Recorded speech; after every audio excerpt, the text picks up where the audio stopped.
नमस्कार दोस्तों, तीसरे टेस्ट मुकाबले के पहले दिन ढेर हुई न्यूजीलैंड। पहले सुंदर और फिर उसके बाद जडेजा ने 5 विकेट चटकाकर न्यूजीलैंड के बल्लेबाजों की कमर तोड़ दी। और फिर उसके बाद आखिरी सेशन में कप्तान रोहित शर्मा और जायसवाल की जोड़ी ने धमाल मचा दिया और पहले दिन का खेल पूरी तरह से भारतीय टीम के नाम रहा।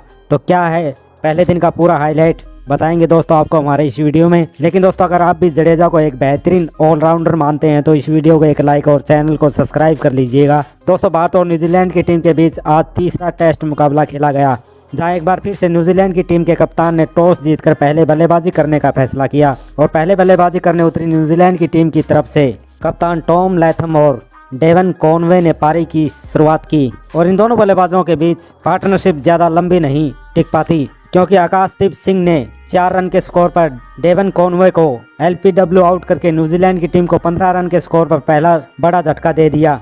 और फिर उसके बाद कप्तान टॉम लैथम का साथ निभाने विलिंग आते हैं और इन दोनों बल्लेबाजों के बीच शानदार पार्टनरशिप होती है। दोनों ही बल्लेबाज अच्छी पार्टनरशिप करके न्यूजीलैंड के स्कोर को 50 रनों के पार पहुंचाते हैं। टॉम लैथम अच्छी बल्लेबाजी कर रहे थे, लेकिन वाशिंगटन सुंदर ने अपने तीसरे ओवर की आखिरी गेंद पर टॉम लैथम को बोल्ड कर दिया। टॉम लैथम 44 गेंदों पर 28 रन बनाकर आउट होते हैं और न्यूजीलैंड की टीम को 59 रन के स्कोर पर दूसरा बड़ा झटका लगता है। फिर उसके बाद विलियंग का साथ निभाने रचिन रविंद्र आते हैं। विलियंग तो एक छोर पर अच्छी बल्लेबाजी कर रहे थे, लेकिन दूसरे छोर पर रचिन रविंद्र छटपटा रहे थे, जिस वजह से वाशिंगटन सुंदर की गेंद पर वो बोल्ड हो जाते हैं और केवल 12 गेंदों पर 5 रन बनाते हैं और न्यूजीलैंड को रचिन रविंद्र के रूप में 72 रन के स्कोर पर तीसरा बड़ा झटका लगता है। फिर उसके बाद विलियंग और डेरिल मिशेल के बीच शानदार पार्टनरशिप होती है। ये दोनों ही बल्लेबाज लेंथ तक अच्छी बल्लेबाजी करते हैं और लेंथ तक न्यूजीलैंड की टीम 92 रन 3 विकेट के नुकसान पर बना लेती है। और लेंथ के बाद विलियंग और डेरिल मिशेल फिर से तूफानी अंदाज में पारी की शुरुआत करते हैं।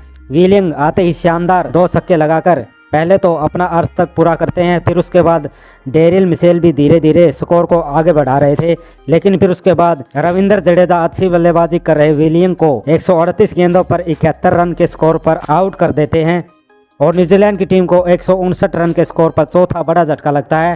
फिर उसके बाद टॉम बेंडेल आते हैं, लेकिन उसी ओवर में रविंद्र जडेजा उनको भी 0 रन के स्कोर पर आउट करके न्यूजीलैंड की टीम को 159 रन के स्कोर पर 5वां झटका देते हैं। फिर उसके बाद डेरिल मिशेल का साथ निभाने ग्लेन फिलिप्स आते हैं और इन दोनों बल्लेबाजों के बीच शानदार पार्टनरशिप होती है।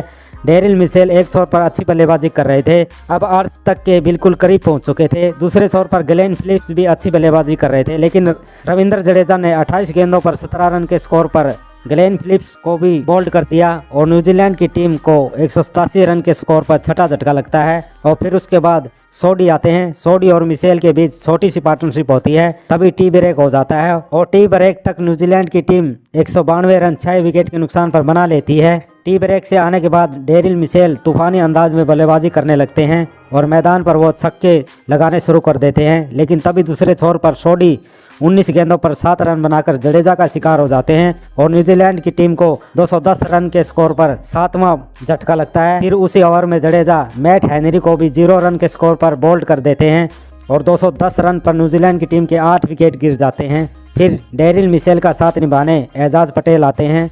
हालांकि इन दोनों की पार्टनरशिप थोड़ी लंबी चलती है। एक छोर पर डेरिल मिशेल काफ़ी तूफानी अंदाज में चौके छक्के लगा रहे थे, जिस वजह से वो वाशिंगटन सुंदर की गेंद पर 129 गेंदों पर 82 रन बनाकर स्लीप में रोहित शर्मा को कैच दे देते हैं और न्यूजीलैंड की टीम को 228 रन पर 9वां झटका दे लगता है। फिर उसके बाद एजाज पटेल शानदार सामने की तरफ छक्का लगाते हैं, लेकिन एजाज पटेल भी 16 गेंदों पर 7 रन बनाकर वाशिंगटन सुंदर की गेंद पर एलपीडब्ल्यू आउट हो जाते हैं, जिस वजह से न्यूजीलैंड की टीम टी ब्रेक के बाद 235 रन के स्कोर पर ऑल आउट हो जाती है। और भारत की तरफ से जडेजा ने सबसे ज्यादा 5 विकेट, सुंदर ने 4, आकाशदीप सिंह ने 1 विकेट चटकाया। और उसके बाद पहले दिन के आखिरी सेशन में रोहित शर्मा और जायसवाल पारी की शुरुआत करते हैं, लेकिन आज रोहित शर्मा एक अलग ही अंदाज में बल्लेबाजी कर रहे थे। दूसरी गेंद पर आते ही उन्होंने शानदार चौका लगाकर पारी की शुरुआत की। दोनों बल्लेबाज 6 ओवर में 24 रन बना चुके थे, जहां कप्तान रोहित शर्मा 16 गेंदों पर 18 रन बनाकर अभी भी क्रीज पर डटे हुए थे।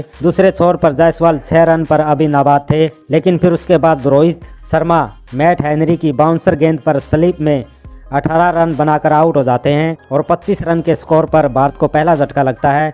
फिर जायसवाल का साथ निभाने शुभमन गिल आते हैं और इन दोनों बल्लेबाजों के बीच शानदार पार्टनरशिप होती है। शुभमन गिल आज अलग ही अंदाज में बल्लेबाजी कर रहे थे। पहले तो इन दोनों बल्लेबाजों ने भारत को 50 रनों के पार पहुंचाया, फिर उसके बाद दोनों ही बल्लेबाजों के बीच शानदार 50 रनों की पार्टनरशिप होती है।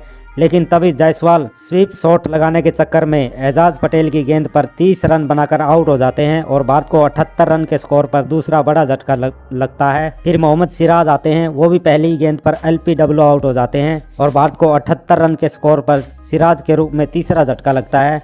फिर गिल का साथ निभाने मैदान पर विराट कोहली आते हैं, लेकिन आखिरी के 5 ओवर में गेम पूरी तरह से पलट जाता है। विराट कोहली भी आते ही चौका लगाने के बाद अगली ही गेंद पर 4 रन के स्कोर पर रन आउट हो जाते हैं और भारत को 84 रन के स्कोर पर कोहली के रूप में चौथा बड़ा झटका लगता है। फिर उसके बाद सुमन गिल का साथ निभाने पंत आते हैं और भारतीय टीम पूरी तरह से आखिरी के 5 ओवर में फंस चुकी थी।